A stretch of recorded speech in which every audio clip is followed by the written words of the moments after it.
What's up, guys? I'm here today to talk to you about if you're swapping over from freshwater to saltwater, some of the things that you might need, and some of the things you might want to know before swapping over.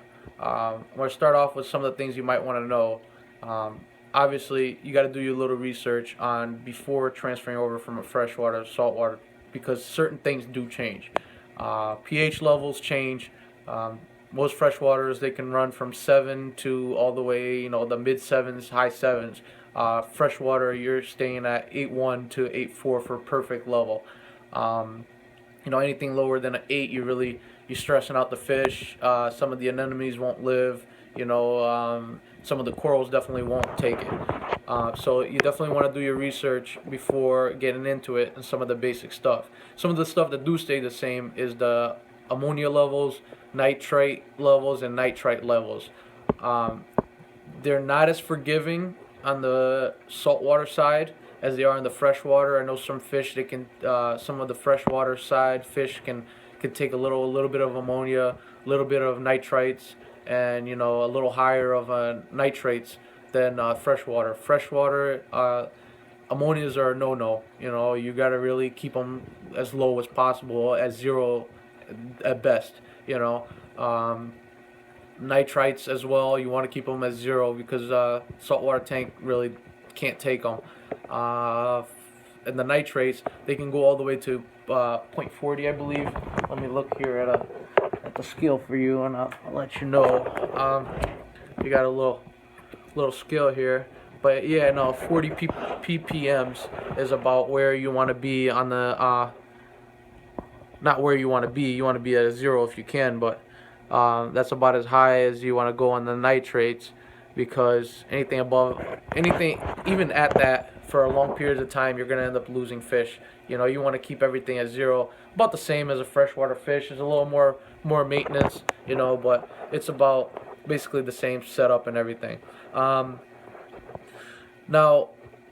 I'm going to post a video soon about how to plan for what you want as far as fish in there, coral, anemones, shrimp, stuff like that, because that you have to do a little planning before, because certain things don't get along, and it's not you have a much more wider set of options on a saltwater tank. You have slugs and all kinds of crazy stuff in there. Venomous fish, sharks, if you want to go that big and that ridiculous, stingrays. So there's different things you can do. A lot more things you can do with the saltwater than you can do with the freshwater. But you have to do a little research before getting in there, because you start sticking, for example, say I wanted to stick a stingray in here. Well, I already started off wrong because I don't have enough room for a stingray. And stingrays, sharks, they require a certain amount of room because they have to be constantly moving in order to breathe. Well, maybe not stingrays, but definitely sharks. But you definitely doing a little research to set up how you're going to set up your system specific for how you want your tank to look like. And obviously, as you get along, you can change certain things, but I'll explain more in the other video. For now, things that are a little different. The lighting's different. Obviously, they have all types of lightings. I run 2 lights on this.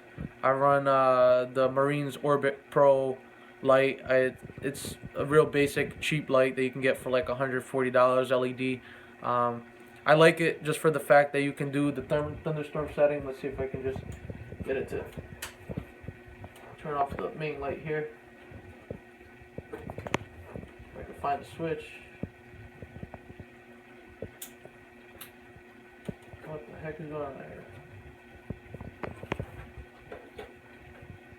There it goes. Alright, and I can find the remote.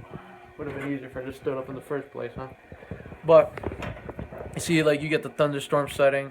You get the nighttime setting where you can. It runs through the night. It cycles like a moon, kind of. It goes from dark to light. There's also like a shady area. It go from like this is shady night, but this is shady day. Do different intensities throughout the day.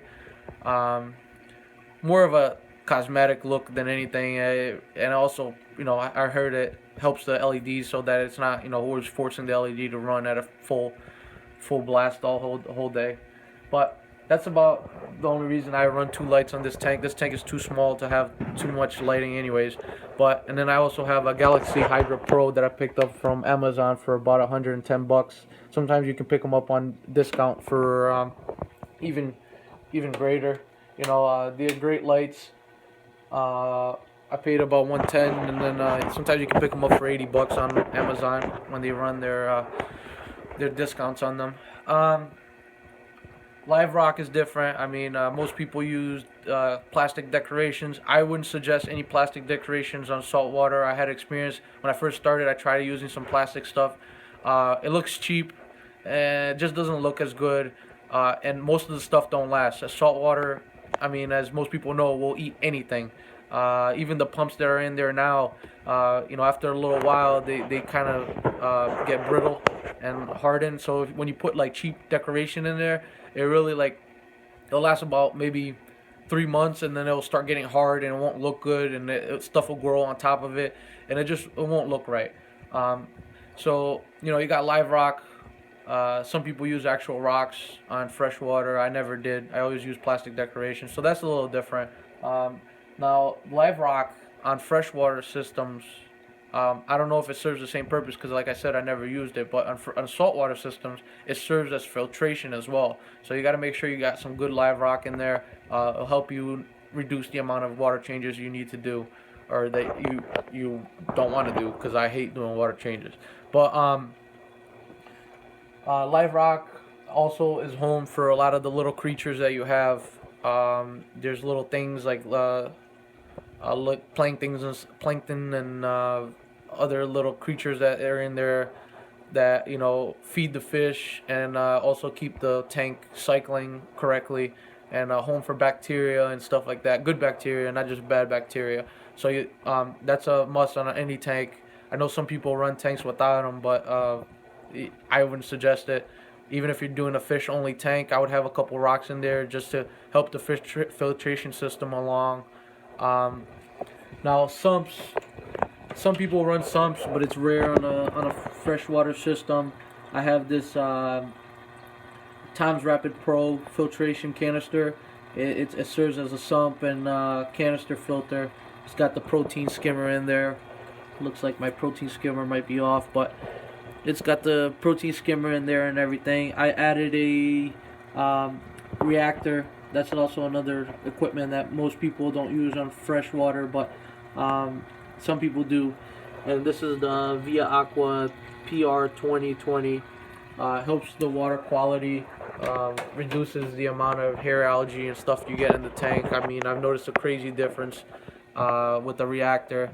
As far as what's important to buy, I would definitely do protein skimmer first. That's definitely important for a saltwater tank. And that's like crucial. That's the heartbeat of the saltwater tank. Followed with a very good filtration canister filter, or if you can do like me, I paid I think it was $200 at the time for this setup here that comes with the protein skimmer and canister filter all included. It seems like a lot of money, but when you're gonna go buy them individually, they're about the same amount anyways. I know they did raise the prices on that filter for $300, but you sometimes can pick them up for $200. I bought this one at Walmart website with a great discount. I actually bought 3 and sold 2 because at the time they were the lowest you can find. Most places were selling them for $350 to $300, but they might have lowered the price. It's been almost a year using it. Great system. Never had an issue with it. But those are the things. Some of the things you got to be careful for when you get a saltwater system. If you do go with the sump system, make sure you spend a little money on the overflow box on the top. What it is this guy over here that sits there. It basically siphons the water out of the tank and back and dumps it back in the tank. What that prevents is it prevents the tank from siphoning out all the water from the tank down if you happen to have a power outage, and it dumps all the water all over the floor. I mean, that is a disaster. Trust me, I've had it happen with my old setup that I had. That's why I went with this one. That's why I paid so much money for this one, because the damage it causes from having a cheap system is more than actually going out and buying a very good sump system. Take that from experience. I had my whole basement flooded one time because I dumped 90 gallons of water down into the floor, and it was a disaster. It was horrible to clean, and salt water causes a lot of damage to electrical equipments, your washing machines, also the water heaters that are in the basement. I mean, mine just happened to be at the basement, but luckily it wasn't up here because I wouldn't know what to do if it went through my floors. But it does cause damage, so definitely spend a little money on getting, the safer stuff to really prevent mistakes from happening, because you will have mistakes. Salt water is a little different, so certain things will prevent, like the good filtration systems will allow some of the human mistakes, some of the inexperienced mistakes to, be a little more tolerable, save you a little more money. You go out and buy a cheap filter, a cheap protein skimmer, and don't get me wrong, there's plenty of protein skimmers out there that are like, $80 that work great. But, if you go out and you spend like, and I'm saying that's cheap because once you get into a saltwater tank, you'll notice that, things that you thought was crazy expensive, they're no longer more crazy expensive. A fish that's like, when I was in freshwater, for example, I would go into a saltwater, a fish store, and I'd be like, oh look, this fish $3, that's a great deal, Oh look, this fish is $7, that's a great deal, let's buy it. And you walk out with $40 worth of fish, but you had like 3 bags in your hands and you're ready to go. Well, saltwater tank, you walk out there and you're like, oh, $120, that's a great deal. And people are looking at you like you're crazy. But once you get into this, you see how much fun it is and the enjoyment you get out of it, and how much money everything costs. You just kind of get used to it. So when I say cheap, don't think I'm talking about $80, because there's some there that range from protein skimmers that range $300. $80 is a fairly good price. I've seen some good protein skimmers for that.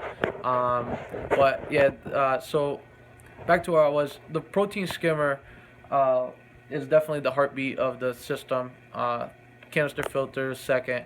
After that, you want to do some good pumps that will flow the water. You don't want no dead zones inside your tank. Dead zones will cause, spikes in the different levels of the tank. And then after that, after you get everything rolling and, you definitely got everything good, when you're going to go into the different types of corals and stuff, the nicer looking stuff, you definitely want to invest on the good lighting. And like I said, you can pick up some really good stuff, non-name brand stuff for like